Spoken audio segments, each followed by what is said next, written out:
I would invite us to take a minute right now to just settle into our seat, wherever it is, cushion, chair, sofa, bed, and listening to the sound of the bell.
Dear friends, it's really wonderful to be gathered together, albeit and awkward together, but together. If we were at MorningSun having this day of mindfulness on site, we would have been all gathered snug and close and cozy together in a number of concentric circles, shoulder to shoulder in our small hall spaces, around some candles, the joy of the coziness very clear. We would have been listening to this shuffling of coats and parkas as they were taken off or wrapped around, shoes coming off, boots trudging in the snow outside. It's very crispy and cold here today. And it would be wonderful, wouldn't it, to be all gathered like that?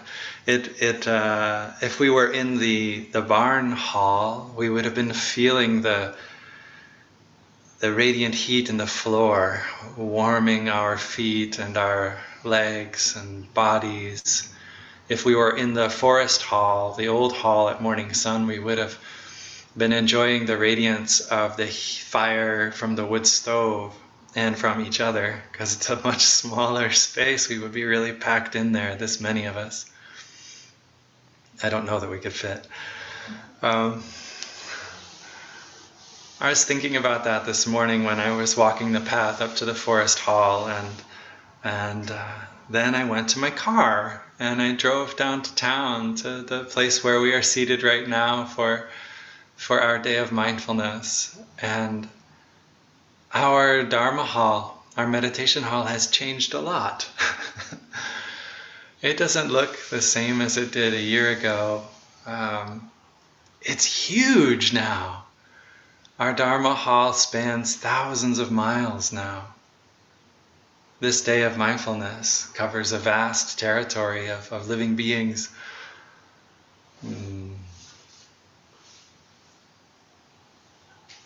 Interesting to see those changes.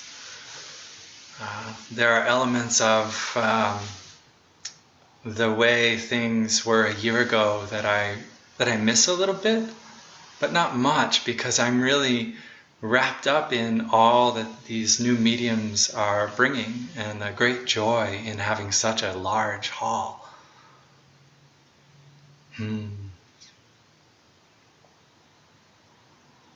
Impermanence, huh? It can be hard, but it also can be quite wonderful.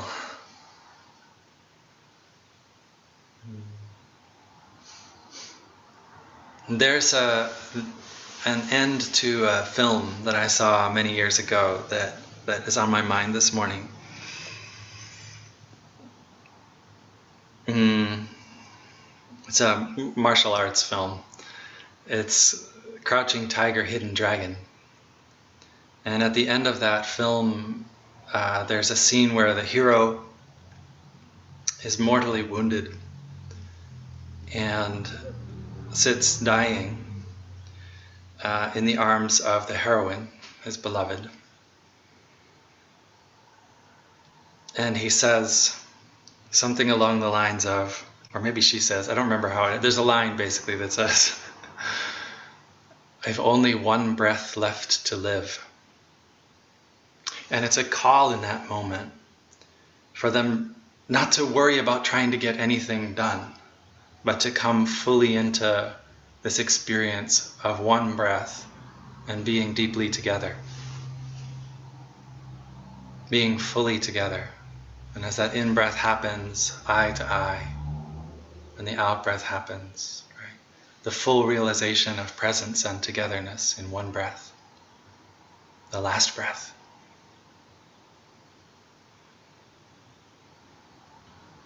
But, I really like that scene, but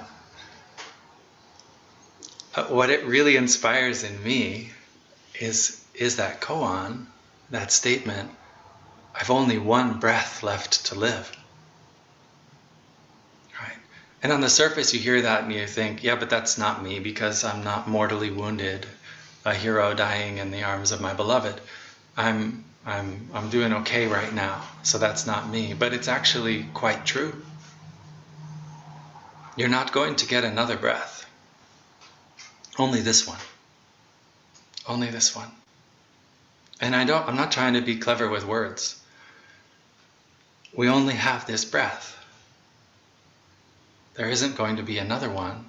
So don't wait for it. This one. Right? This one. Take it. Now this one. Take it too.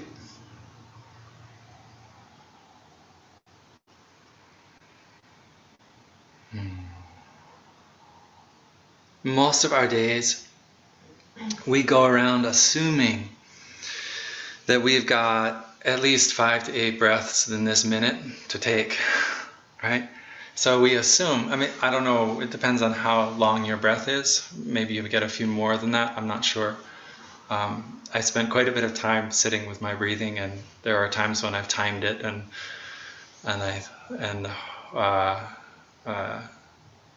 do exercises that allow me to measure it and such. And so it's usually between 5 and 8 breaths in a minute for me. So I might be thinking, I've got this minute to breathe 5 to 8 breaths. But really what I've got there is an assumption that I have 5 to 8 breaths in the next minute, right? But the reality is, I've only got one right now. So am I going to live in my assumption about things? Or will I live closer to the reality? And that's the question. Right? That's that koan. You have one breath left to live.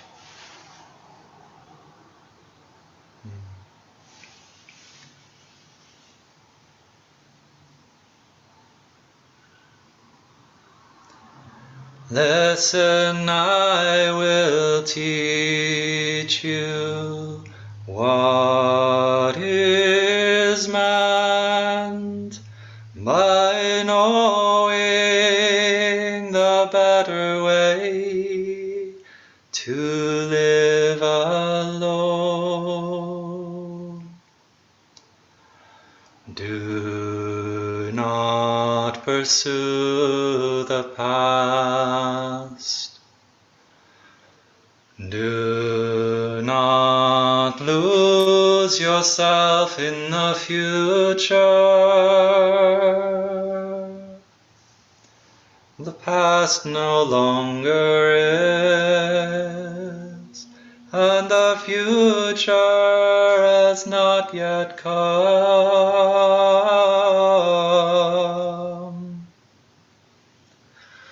Oh, deeply at life just as it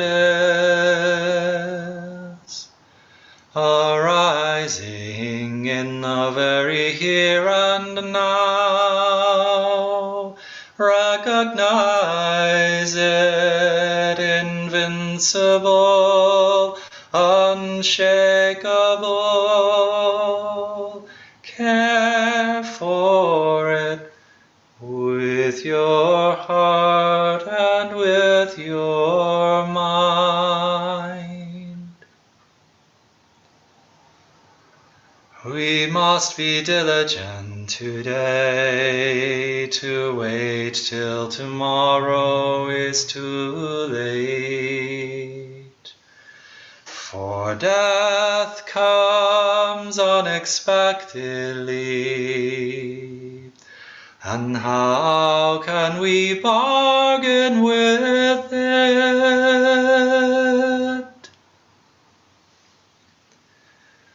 The sage calls one who knows how to dwell in mindfulness night and day.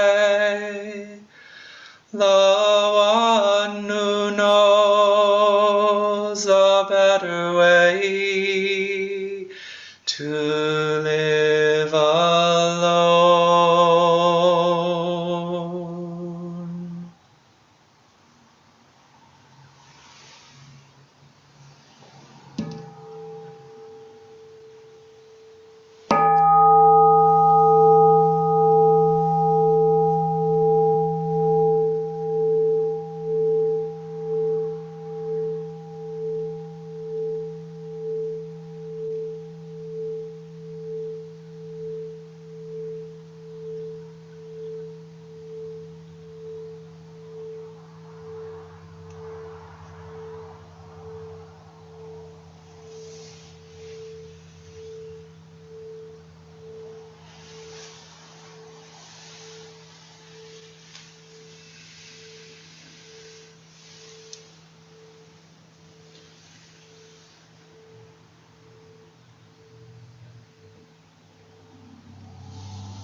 That is a song based on the words in one of the sutras that is the teachings of the Buddha, the Bodhicitta Sutta, the teachings on knowing the better way to live alone. That's listed in the Plum Village Chanting and Recitation book, among other places. It has a much longer explanation of those teachings following it, if you're interested in following up on the teachings on the present moment. These kinds of words, these kinds of guides and indications from our teachers, they point us towards the preciousness of our life, of each little moment of our life. Is not really a little moment. How precious, how vast, how meaningful each moment can be if we are able to open ourselves fully to it. Our breathing is such a precious thing. We're touching that already in this day of practice. The way that the air moves in and transforms itself into the blood, which is pumped throughout our body and nourishes all these different processes in our body. The way the air moves out again and merges again with the common breath of every living being is precious. Most days we run right past it, right? So these teachings ask us to come home to the preciousness of our own breath. If you really come home into the space of the body while breathing, you might even notice your heart, the beating of your heart. How precious that is. Can you open your emotional heart to wrap an embrace around your beating heart, your circulatory heart,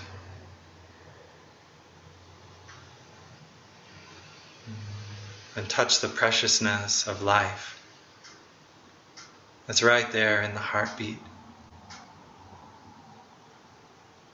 Open your eyes. Ren was inviting us to open our eyes and open our bodies to the sunlight. Our eyes are taking in countless miracles in every moment. All that we see, especially each other. And even just looking at the images of each other can open us to the preciousness of life. You're looking at pixels on the screen on a Zoom call like this. It's just your computer screen with different colors on it, right? But arranged in such a way that it reminds you of another living being. It helps you remember the presence of another living being on the surface of the earth and how precious that can be, right?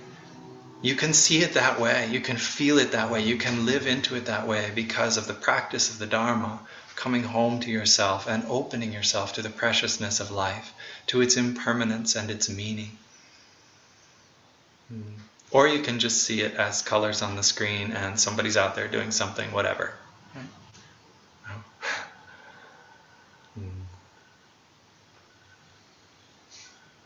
Our eyes can connect us with the preciousness of life. Our ears can bring it in through all the vibrations and sounds, what we see, what we hear, what we smell and taste, what we touch with our bodies. All of these are precious experiences of each moment of our life. Through these senses, we can have a sense of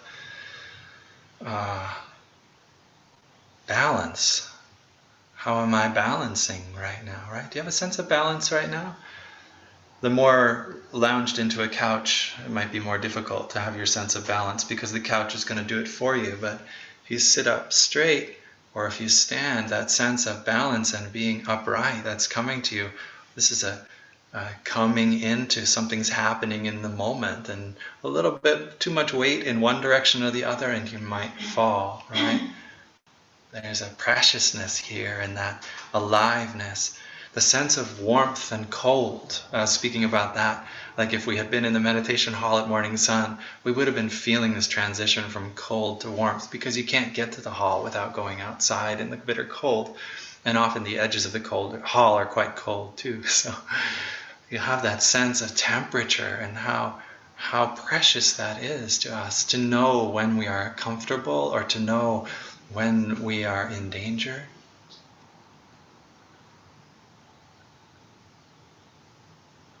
We can have a sense of movement, direction, and relationship between ourselves and others. How precious these senses, to drop into this present moment of our life is. We can have a sense of ourself, our center, our home right here in our bodies. And how precious it is simply to be with ourselves. You don't need a huge, just, righteous cause outside in the world to find that preciousness and that meaning. Just be with yourself for a moment.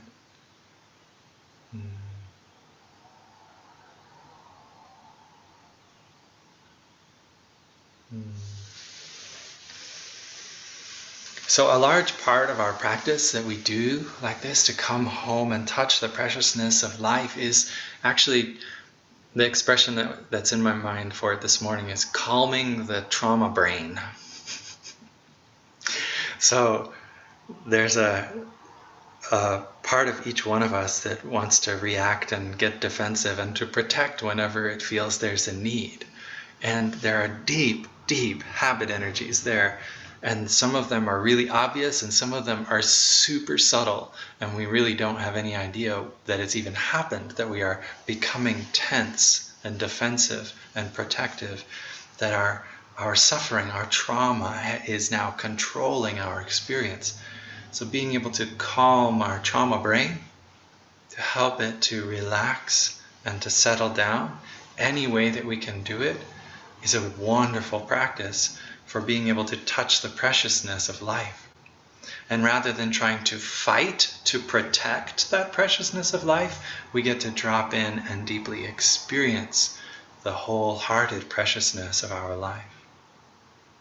When the mind is calm and not agitated, there is a preciousness to our thinking. A clear thought and the stability that it brings is a wonderful thing. You know how crazy it feels to be thinking when you're like overwhelmed with an emotion, when there's a swirl, a turbulent swirl of difficult emotion, and something's not right, and this is horrible, and how can it be like this? And your thinking is like, it's painful and destabilizing.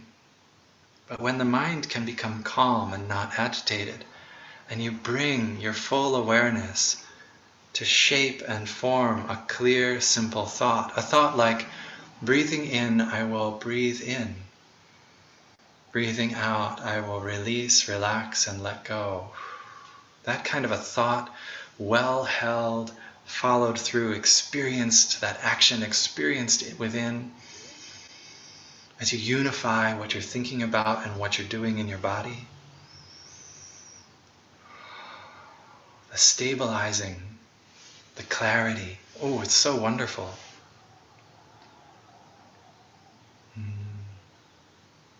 When the mind is calm, when it's not agitated, we have the opportunity to experience humor. We can see things as funny. We can enjoy things in our life. That's so wonderful. But when there's turbulence and stress, you can't do that. You think that's kid stuff. It's not important, right?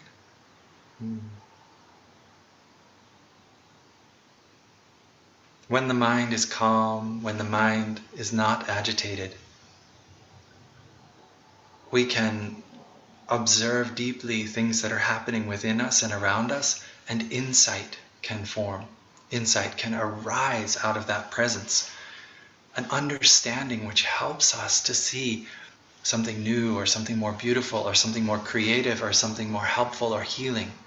That kind of an insight like impermanence, right? To see that one thing is changing into another and not have to hold on to it anymore.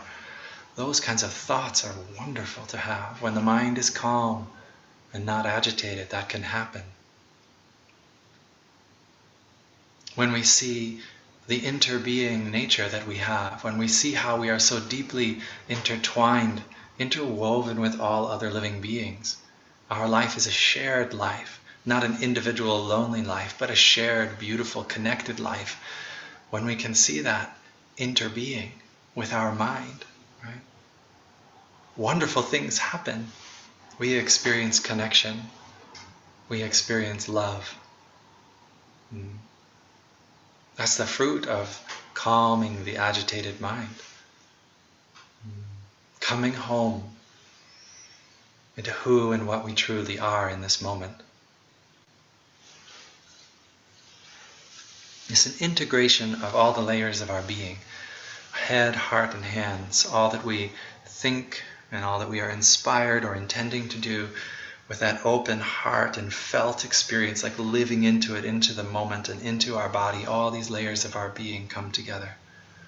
And there we are, taking that one breath that we have to live, feeling it fully, seeing what our eyes bring in this moment, hearing what our ears are offering to us, smelling, tasting, touching in the body, thinking those thoughts which are meaningful, which are true, which are healing in this moment.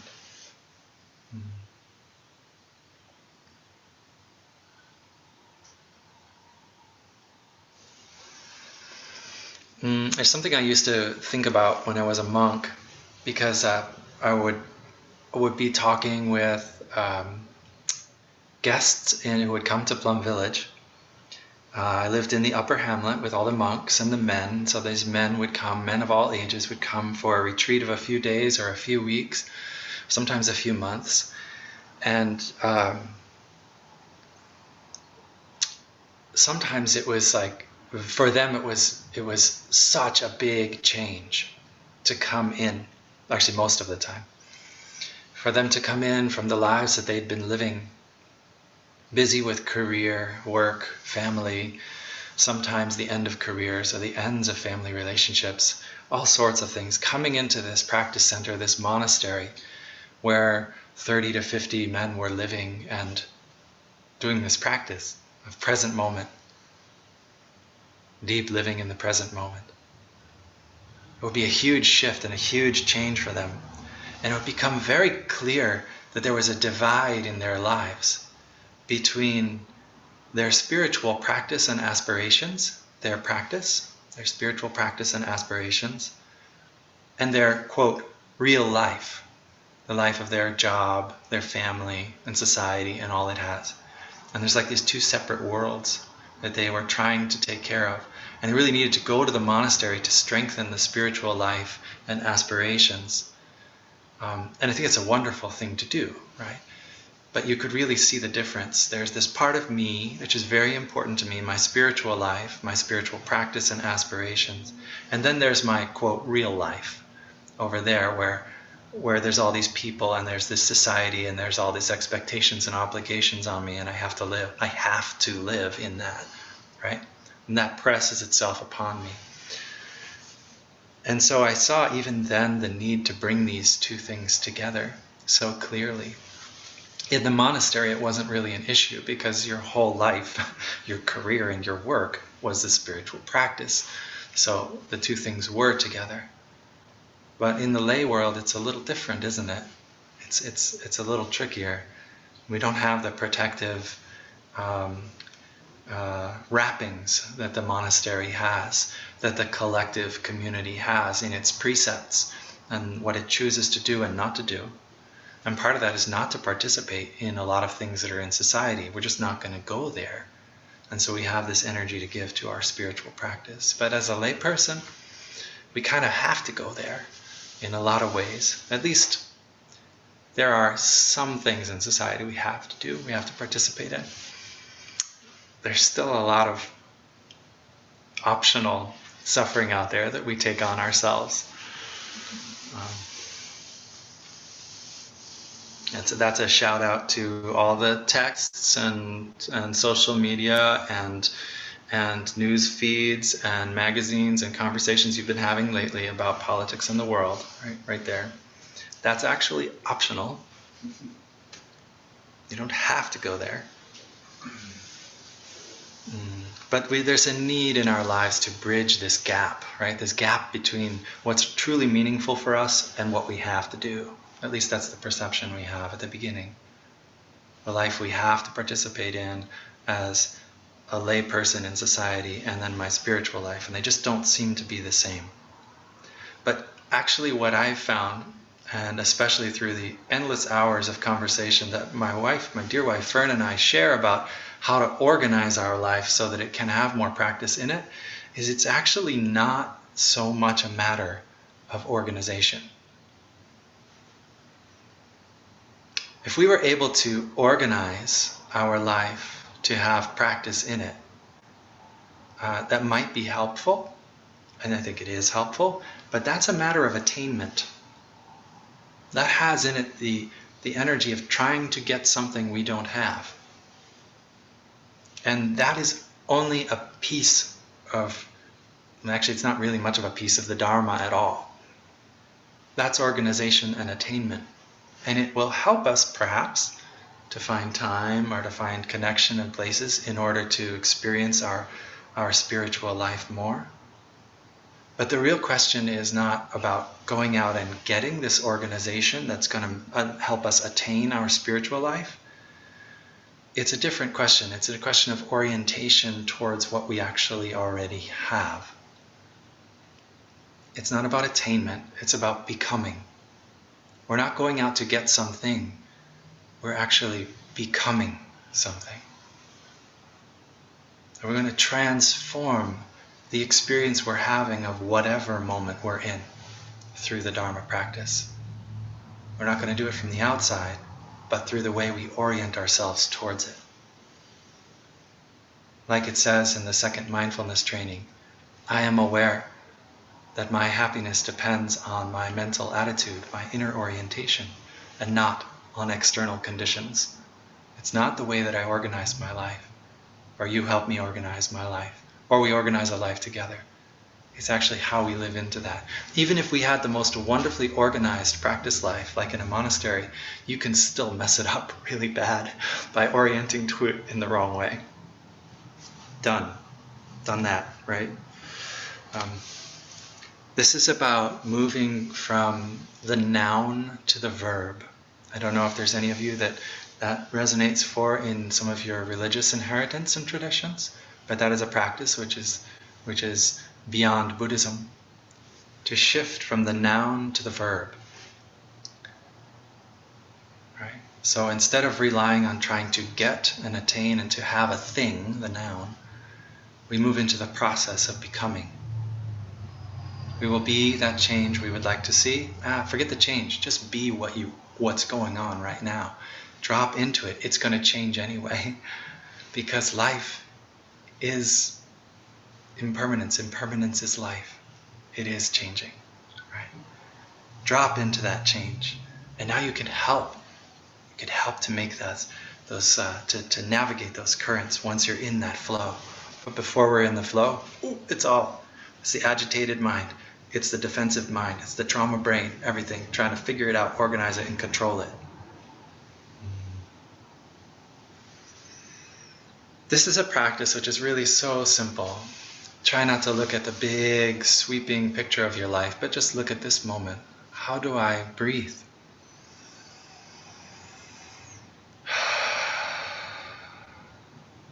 Right? How do I walk steps with beauty and peace and ease? How do I listen to my loved ones, to my co-workers, or to those who see things differently than I do?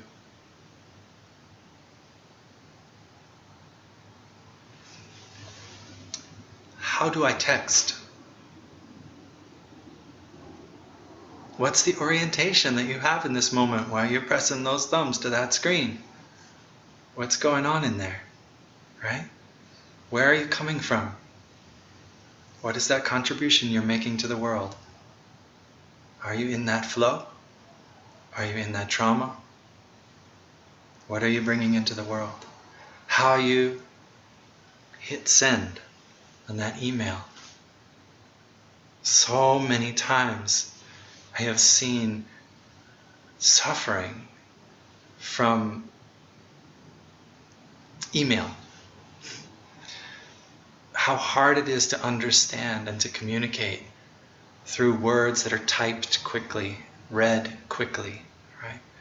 This is a practice of full presence. It asks us to go into the art of communication through texts, through emails, to do it beautifully, to do it well, to do it with our whole hearts and our best intentions, and not with our trauma brain going, but with a calm, not agitated space inside, clear thoughts, humor and joy, insight and interbeing, love and connection.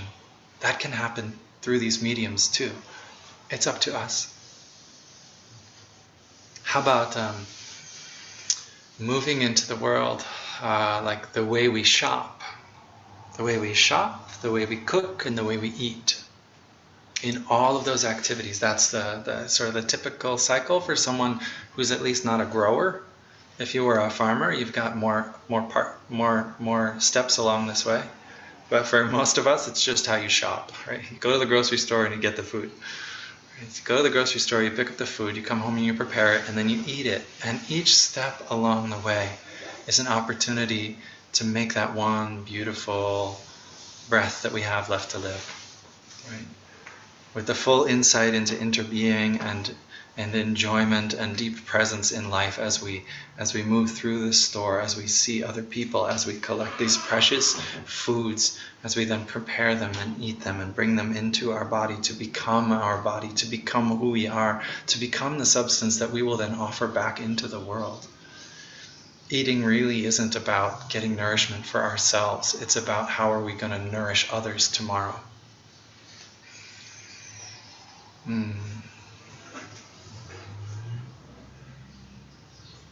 If you haven't noticed, this is a Dharma talk about like the basics of practice in daily life. A little bit of inspiration in here, and there's this other thing that I'm bringing these examples of like shopping, cooking, and eating because this is part of what really is a big part of my life and where I have to bring myself into practice. There's another area too, though, and this is especially relevant for those of us who have kids, or those of us who still are kids. I know there's a few of us on this call who are like that. How we straighten up, clean, and wash. These are also moments. These are not just chores we have to do to get them done in order to get through life. These are moments, opportunities for us to drop deeply in and realize the preciousness of our life. While we straighten things up in our house, it's like straightening up the interior of our mind. They can be one and the same, calming that trauma brain, the agitated mind, bringing that down into full presence. We do that as we do the dishes. We do that as we wash our hands.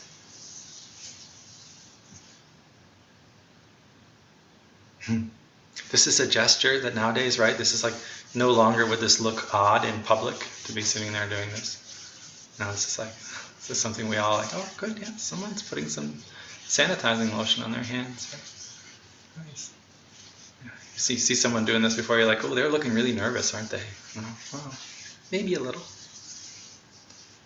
But how we wash our hands, how we do the dishes, how we straighten and clean our home, all of these things are spiritual tasks waiting for us to bring our spiritual life and our real life together.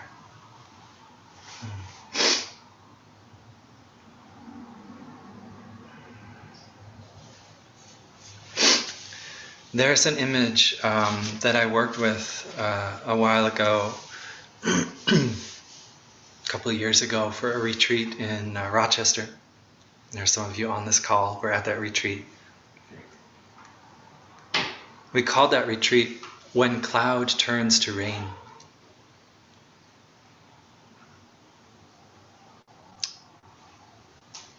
So there are many storm clouds that we would rather not see in the sky.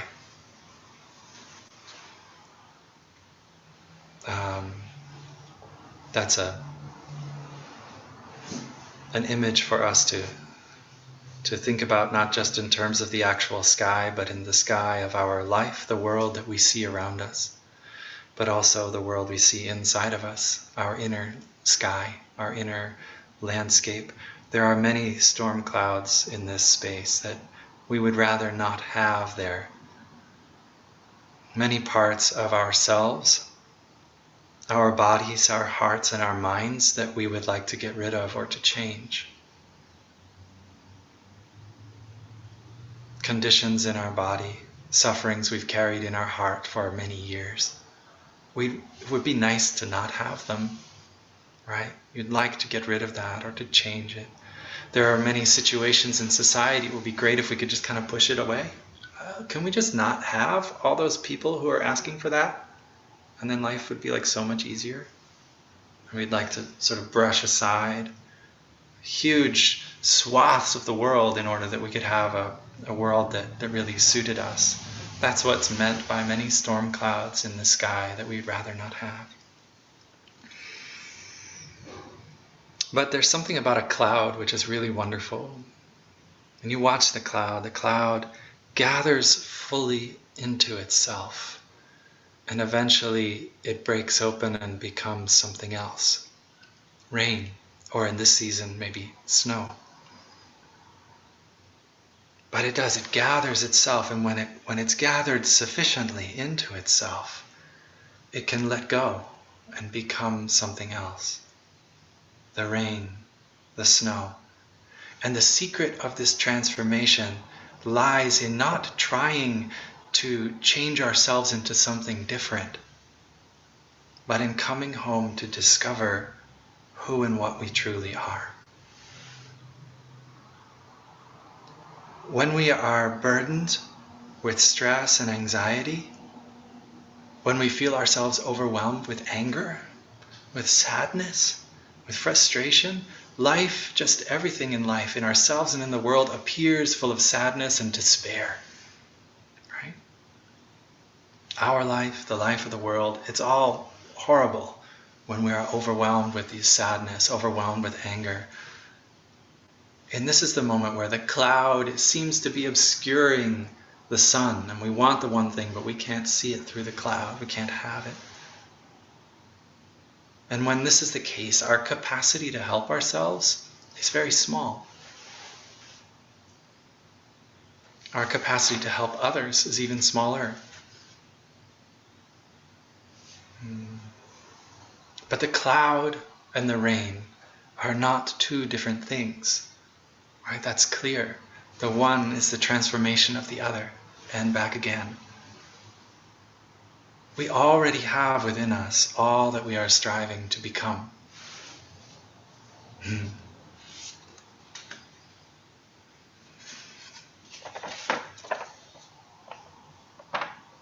When we are able to come home to ourselves as we are, just as we are, and connect deeply with life, just as it is, our understanding can have more clarity. Our actions can come from a place of ease and peacefulness, from inner stability and freedom. The rain is essential to all of life. It's a nourishment that makes all life possible. If we resist that transformation towards the rain, we resist these essential ingredients. And the rain is coming from the clouds which are obscuring the sun. Right? This beautiful imagery that we can pull from the natural world. It's grand, it's vast like the sky and inspiring, but it's so meaningful right here to become that cloud and allow yourself to come home to yourself, and through the rain, through the letting go, into life, becoming that essential nourishing ingredient for everyone, everywhere.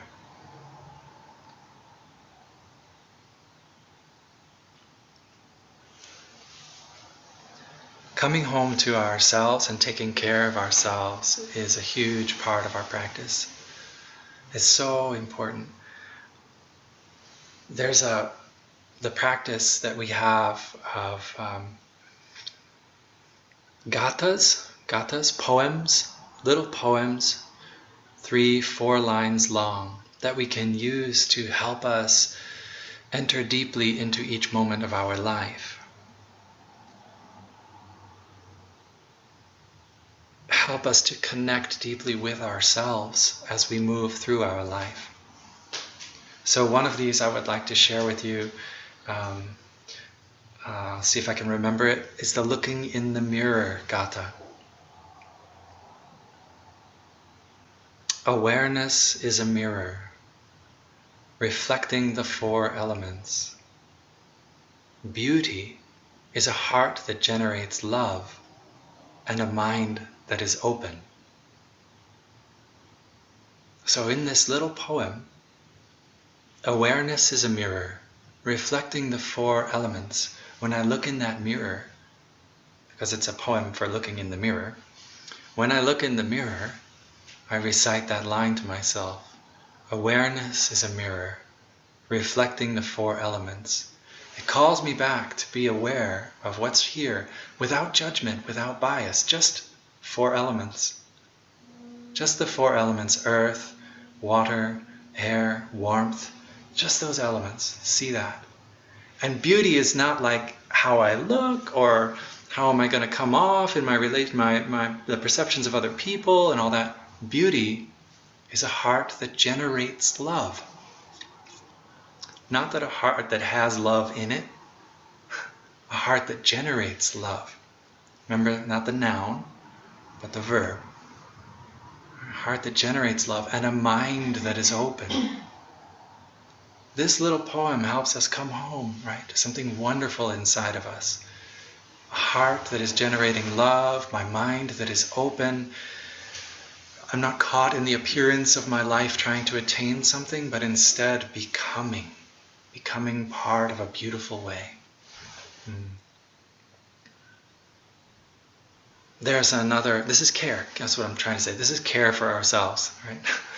There's care for myself in like checking out my face and the way I look when I look in the mirror, but then there's care for myself in like really coming home, honoring, respecting, and caring for all that I am in that moment. So there's another poem. It's also one of these more bathroomy poems. It's the one for taking a bath, for bathing or taking a shower. And it goes like this. Unborn and indestructible, beyond time and space. Both transmission and inheritance lie in the wonderful nature of the Dharma Dhatu, the Dharma realms. Unborn and indestructible, beyond time and space. This is the moment where the shower water is falling over your head, face, hair, neck, and shoulders, and running all over your body. And you're feeling that water. Unborn and indestructible, beyond time and space. Both transmission and inheritance lie in the wonderful nature of the Dharma Dhatu, Dharma realms. This is your body, contemplating the body while taking the shower. My body, washing my body, unborn and indestructible, beyond time and space. How is it possible that my body is unborn and indestructible? How is it possible? Right? Both transmission and inheritance lie in the wonderful nature of this Dharma realm, which means I am the continuation of my parents, of my grandparents, of my great-great-grandparents. A transmission and an inheritance has been offered generation to generation, and I am not separate from my parents, my grandparents, my great-grandparents. And as I feel that water running over my body, or I sit in that warm bath, and I feel the embrace of that warmth in the water, or perhaps if you're really wild, like some of our members of the MorningSun community, you're going to go do some ice bathing, and you're going to slip underneath that ice in the middle of winter and feel the intensity of that cold wrap itself around you. This is your ancestors too, right? This is the transmission and inheritance.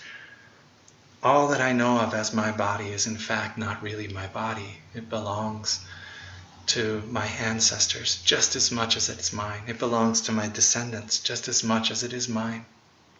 Transmission and inheritance lie in this Dharma realm, this realm of practice, of looking deeply to see impermanence happening. Not just moment to moment, but generation to generation. Impermanence happening. I am the transformation and continuation of all of my ancestors. And if I have my mind clear and calm enough while I'm bathing, if I have an open heart and a receptive body for that moment to receive that insight while I'm bathing, bathing becomes something far more than just like getting clean so I can go to work, right? It becomes the realization of the emptiness of transmission. That means the non-separation between the transmitter and what is transmitted, what is received.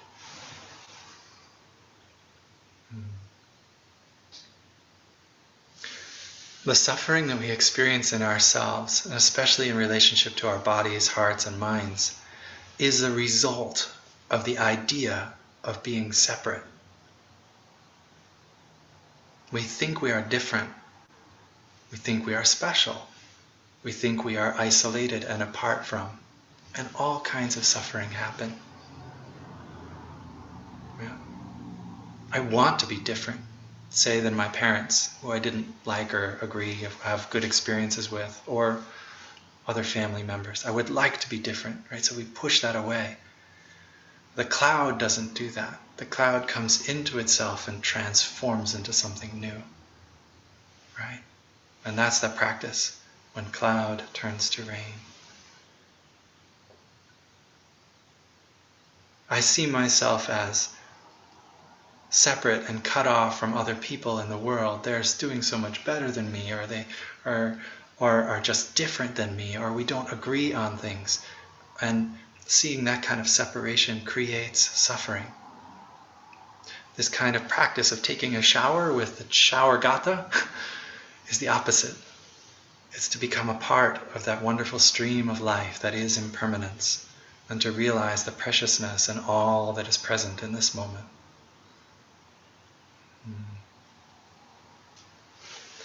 Deep relaxation is another practice which is so wonderful for getting deeply in touch with the preciousness of life. Self-care, self-respect, honoring ourselves and where we are, lying down in a comfortable place, following the breath, and step by step moving through recognition of all the different parts of our body, the hair on our head, the skin on our face, our eyes, ears, nose, tongue, all the muscles, all the organs, the bones, the skin, everything bit by bit, going over the whole body and asking for some space, some relaxation, inviting the tension to fall away. We do deep relaxation like that. It is the most wonderful act of self-care, self-respect, that we are worthy of care, that we are worthy of love, that we are worthy of being honored by our own capacities. Right? This is very different from self-esteem, where I have a value, or I'm striving for value, or I feel I have a lack of self-value. Self-care, self-respect, self-honor is not the same as self-esteem.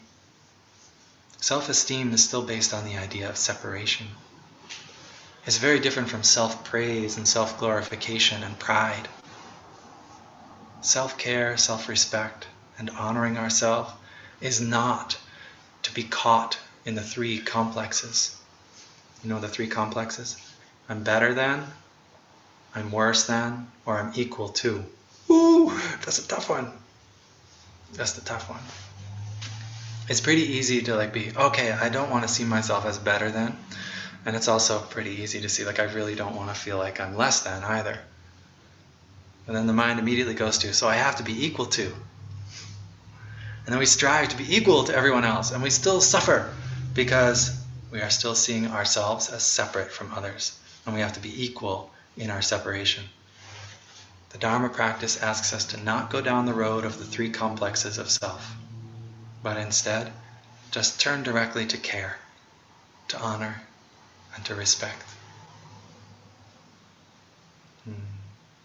When we practice deep relaxation, we can feel in our body the impermanence happening as the tension falls away. It's so wonderful. And it leads us into this sense of we're at home, we're connected to life. We breathe in the air and the air becomes us. We feel the support of cushions and the floor and the earth beneath us as we lie on it, and we have a home, a bed there to rest in. It is the practice of impermanence, the practice of interbeing, which undo the fetters, the ties, the bonds of the complexes of pride, of esteem, of the need for worth, or the feeling of lack of it. We go through the door of impermanence and interbeing. Really, impermanence and interbeing are just two words of the same thing. One is talking about time and the other about space, but they're really the same thing. Cloud to rain, right? The cloud is with the rain. If you're looking in terms of nouns and things, we see that the cloud and the rain inter-are. They are each other. If we're looking in terms of impermanence, we see how the cloud transforms into rain. Right? It's time or space. How do you want to look at it? It's impermanence and interbeing. And it's through that doorway that the three complexes are calmed, are cooled, and the burning need to get somewhere, to attain something, to have something we don't yet have, especially in terms of self-esteem, self-worth, and value, it no longer burns. We are cooled, satiated, and calmed as we get in touch with our true nature. Realize that we already are a part of the whole cosmos, that we already are the transformation and continuation of all of our ancestors. If all of the cosmos is coming together right here to be a part of this moment, do any of you have any doubt about that? It's, to me, once I start practicing, it's so obvious. I get all excited about it. When I take an in-breath and realize that that air is the atmosphere that sweeps the snow off the distant mountains, that it's the out-breath of forests. I'm just that simple example. All of the cosmos is coming together right here, right now, into this experience I'm having. When I taste a bite of food and I look deeply into it to see the sun that became that carrot which was nourished by the soil, which is the decayed matter of thousands of years of living beings, suddenly I'm aware that all of the cosmos is coming together in this moment to shape what I'm experiencing here. And with that, all of the ancestors as well, all generations of them are streaming into the now. This is it.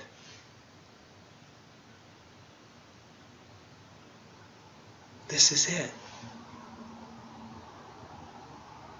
Where else would you possibly want to go if everything is coming here for you? Do you want to go somewhere else? I don't know where else to go when I'm in this place of practice. When else would I want to be? Some other time? Some other era? When all of the ancestors have shaped this moment I'm experiencing as now. And all that will come in the future will be born out of this moment. That is the fullness that our practice can bring in the simplest of activity, from washing our hands, taking the shower, looking in the mirror, the way we walk, the way we breathe, the way we move through each activity of each day brings that preciousness of life to life.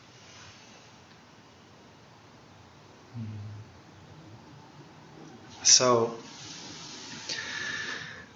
years ago, when I was in Plum Village, I was among a small group of men in the upper hamlet who cared for the guests who had come through in terms of orienting them to the practice and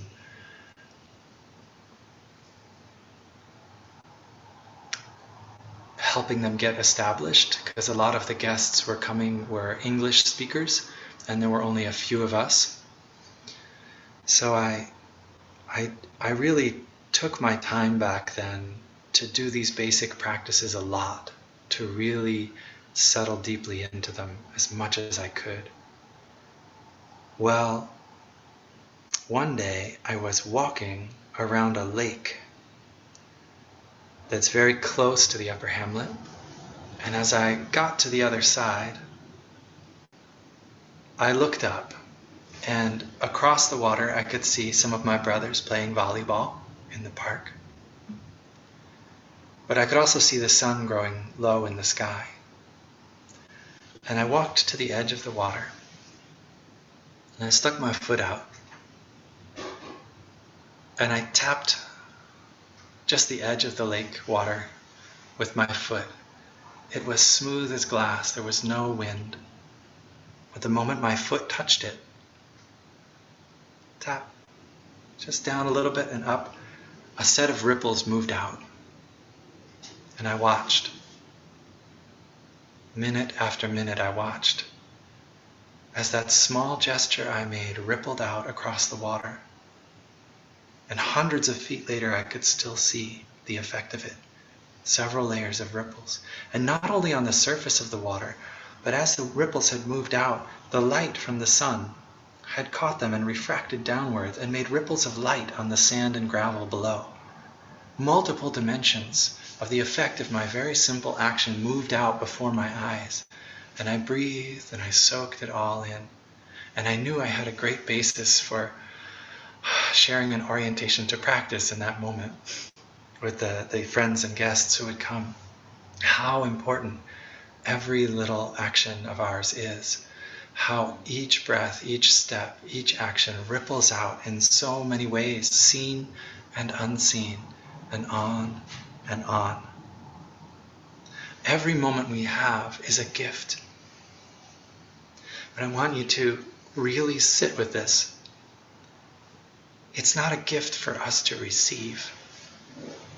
It's a gift for us to give.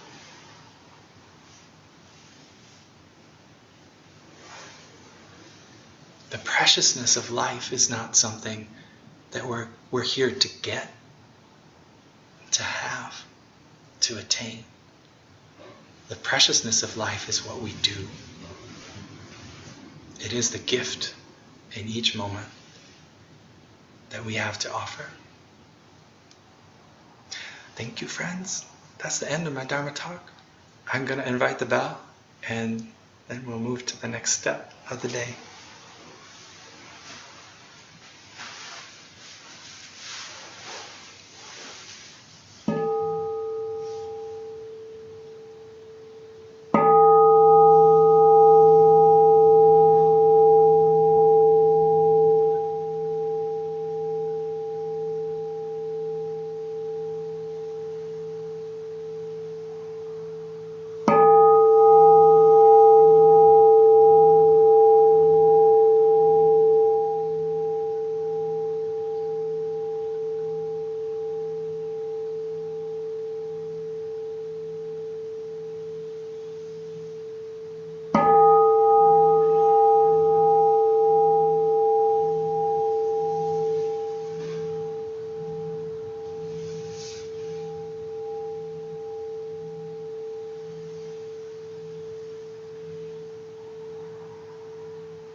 Good morning, dear friends. It's so wonderful to see everybody. Can you hear me okay? Oh. So, for about the next 25 minutes, we're going to do a guided meditation and deep looking.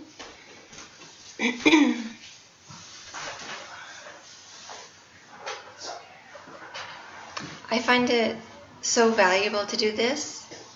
I always do it at the new year, and I do it many other times as well throughout the year. But especially at the new year, to pause.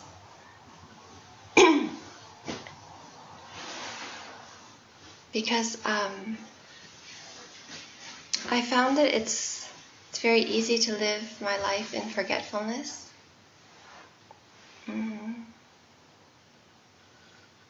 To get into habits and to be very busy and to forget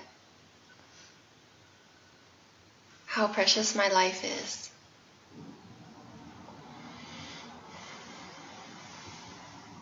I forget that my life is impermanent, and I forget that I am the artist of my life. Yeah. That I have so many opportunities, even if it's only when I'm taking a shower, like Michael's saying,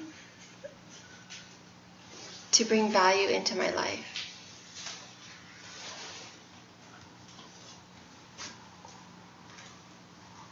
I always like to start the new year asking myself, am I living the life I want to live, that I really want to be living?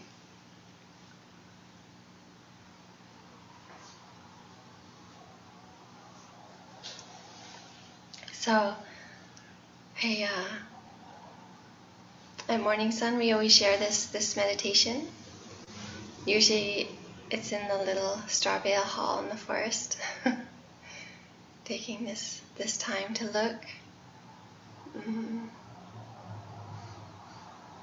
clearly at our life. So what I will do is I'll guide us through 4 different areas of our life, just giving some prompts, some questions to ask. And then when I'm finished, there'll be some space, a few minutes of space. And if we'd like to, we can just sit there and continue meditating and looking deeply, listening to what comes up inside. Or if we'd like to, we can write. Do some creative writing, or write down things that came up during the guided part, so we remember.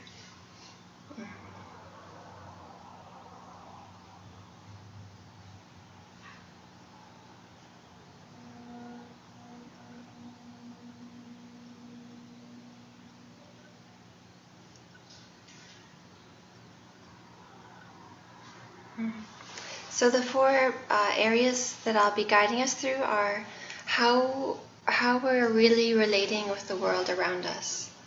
So this might be our work life, or how we care for the world, maybe how we go shopping. How do we want to care for the world, relate to the world, the quality we want to have in our work. And the next one will be our relationships. And the next one will be, how do we care for ourselves? How do we spend our time, our free time? And then our inner life. What's really wanting to come to life in our inner life, deep inside.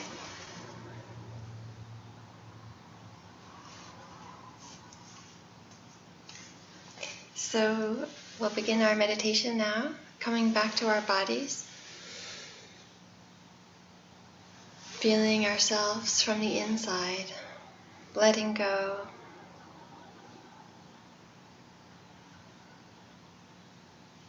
Of any other time and place. Coming back inside. Feeling our breath.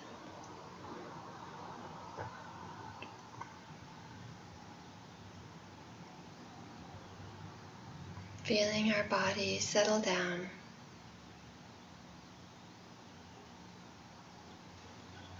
Allowing our bodies to be relaxed and at ease.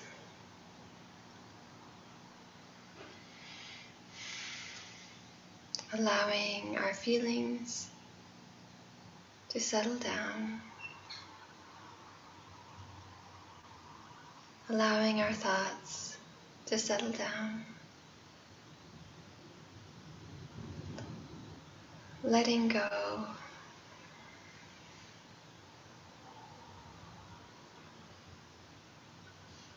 To a quiet space inside. Just this moment, being present with ourselves.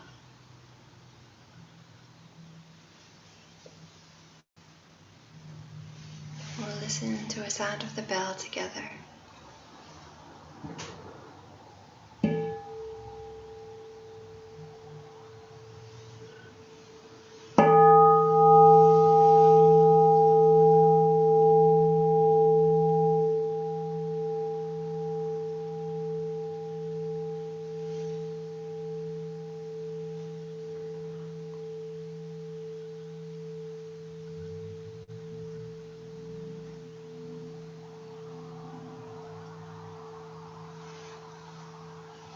Feeling grateful for the gift that is my life.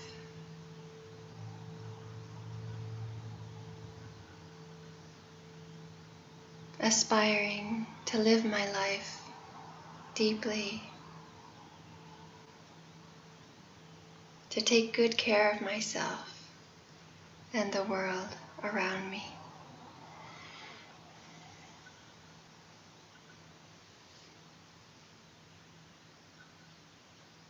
Looking into the year ahead, a fresh new year for me to live, a moment,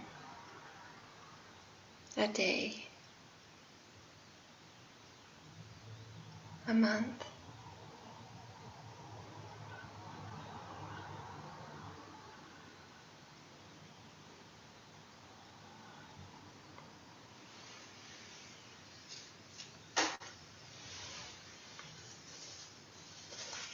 And asking, how do I want to live into my work life? How do I want to contribute to the world? To relate to the world? To care for the world?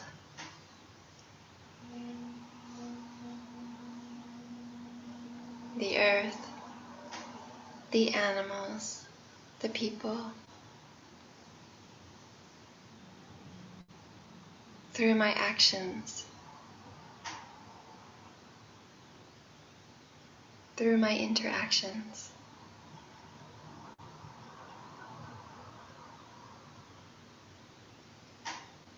Is there anything I aspire to bring to this area of my life?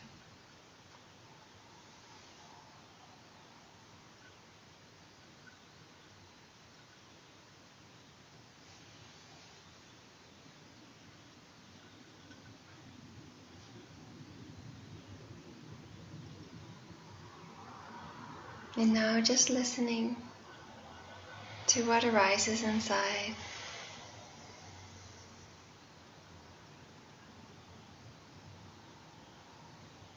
And writing, if we want to write. Sometimes I like to make it like a love letter to myself. Dear Fern, in this year, I would like to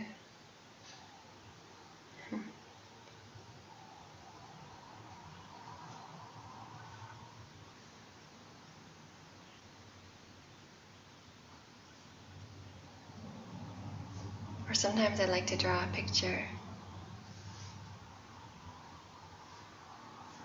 Or just brainstorm words.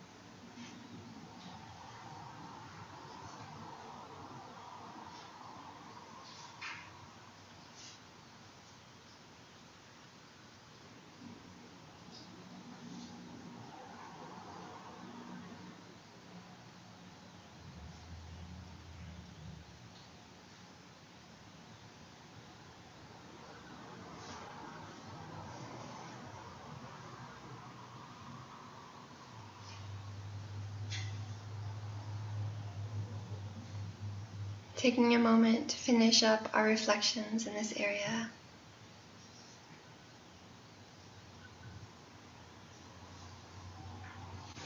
Listening to a sound of the bell.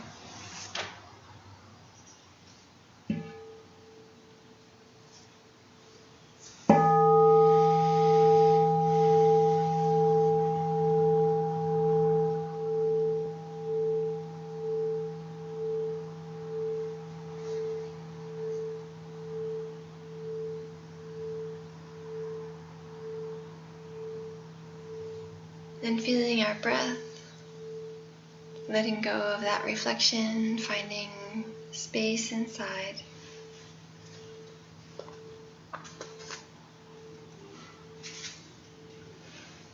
and bringing to mind our relationships.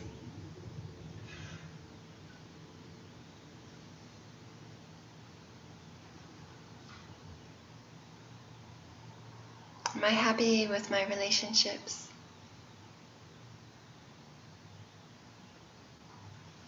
Do they have the quality I really want them to have?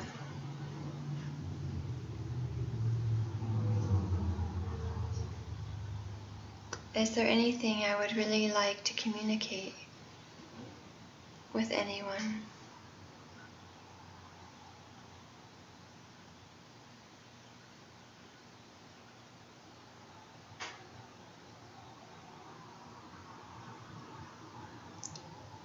Is there a new quality or meaningful interactions or moments that I want to make sure happen in my relationships, that I want to create and make space for? Connection, joy, ease. In my relationship with others, that I want to make time for.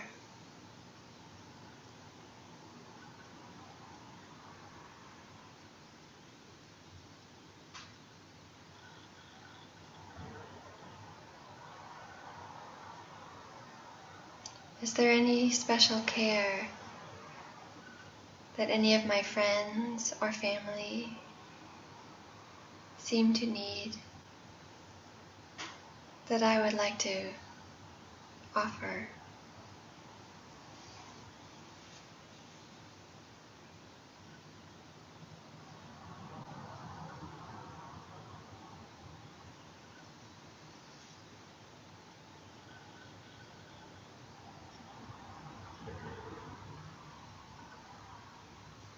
And now taking time either to just sit and continue listening, or you may take a few moments to do some writing or drawing.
And taking a moment to finish up this part of our reflection.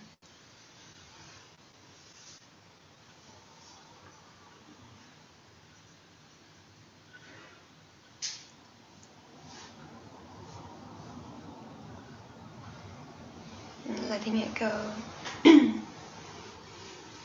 Feeling our breath.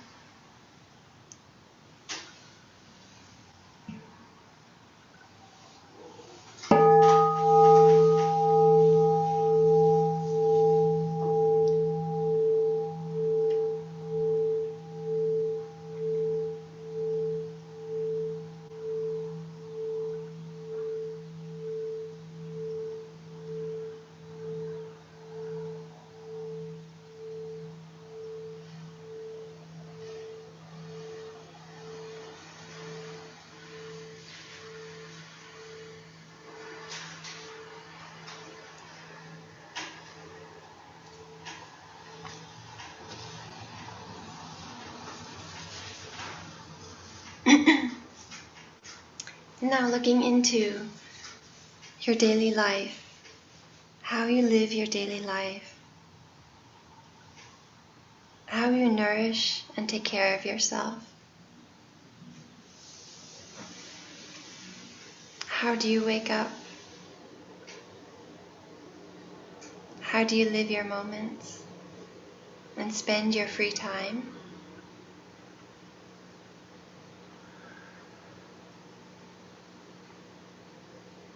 How do you want to take care of your body, your health?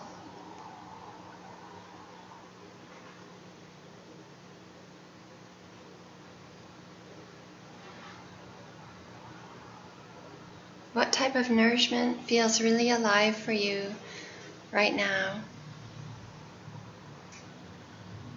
Play, being in nature,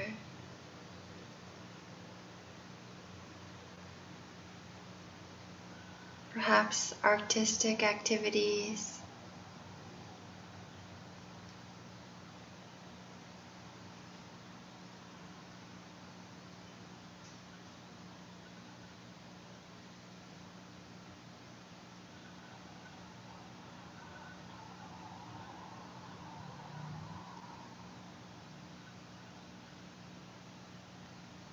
how do I nourish and find joy and take care of myself in my daily life?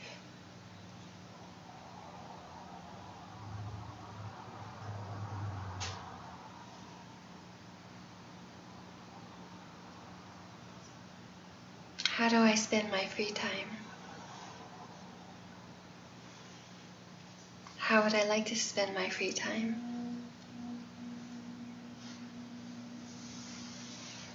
I'm taking a few moments to sit with that, or to write.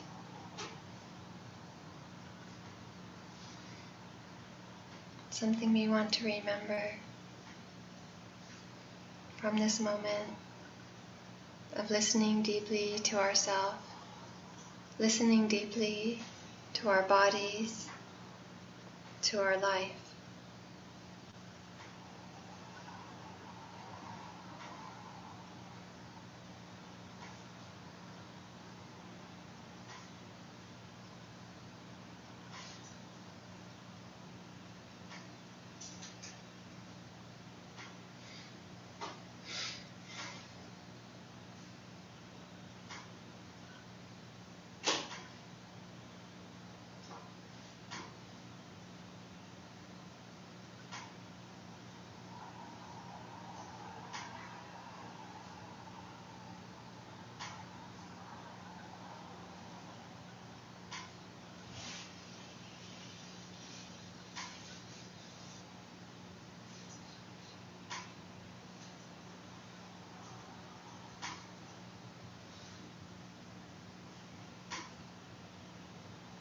I'm taking a moment to finish up this reflection.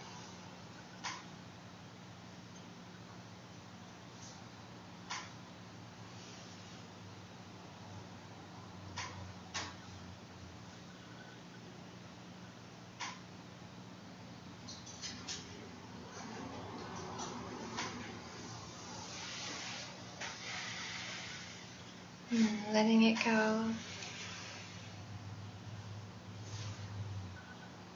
Coming back to space inside and our breath.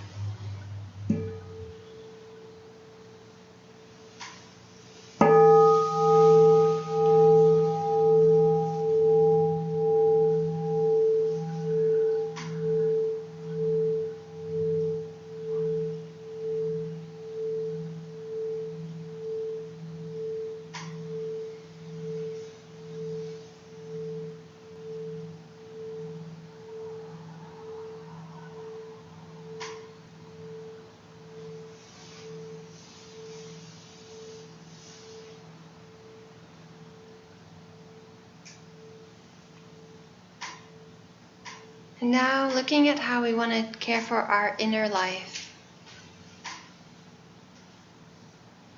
deep inside.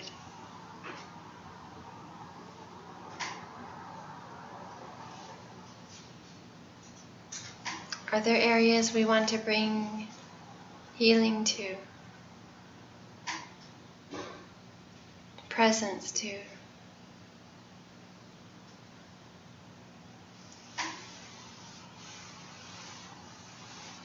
Is there some area we would like to grow in?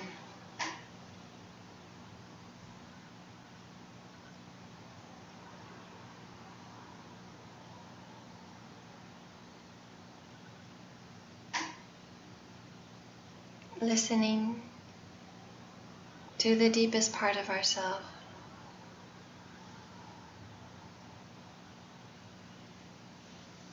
To hear what we really need.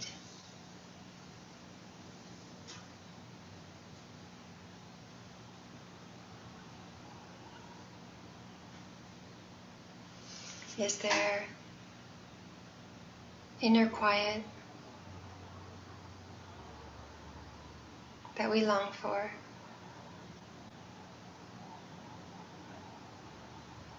Is there some of our wisdom body that we want to continue to grow? Our deeper understanding of ourself, of the Dharma, of life, our spiritual life.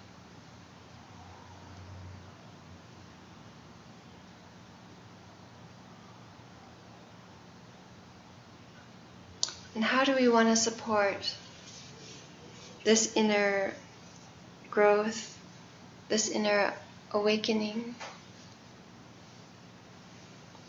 this deeper heart of who we are through how we live, through our daily practice? What would we like to bring to life to support this part of ourselves? Through our Sangha.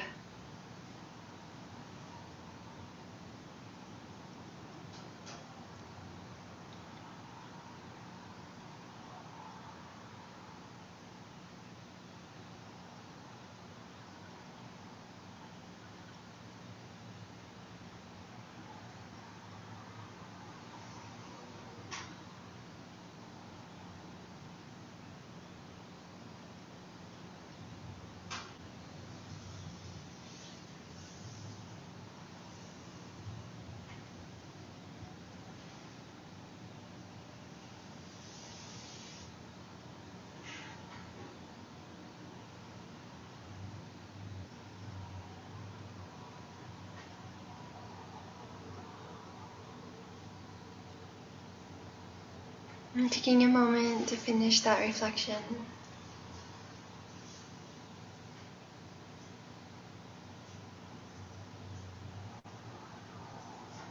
And then letting go.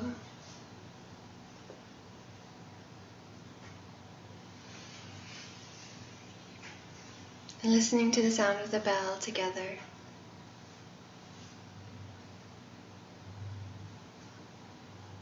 Feeling the support of the Sangha, the other people who are here today.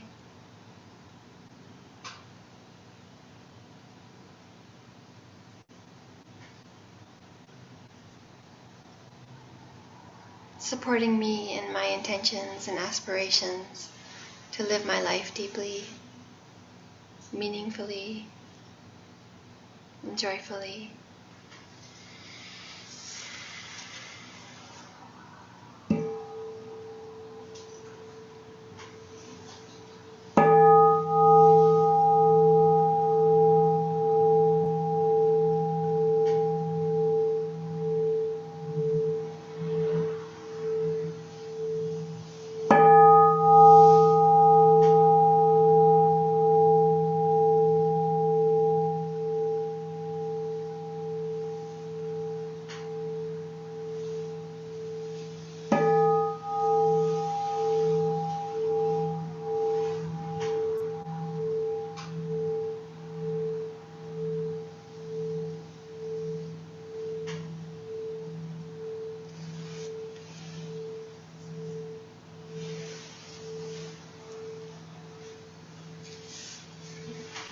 Thank you, dear friends, for taking this time together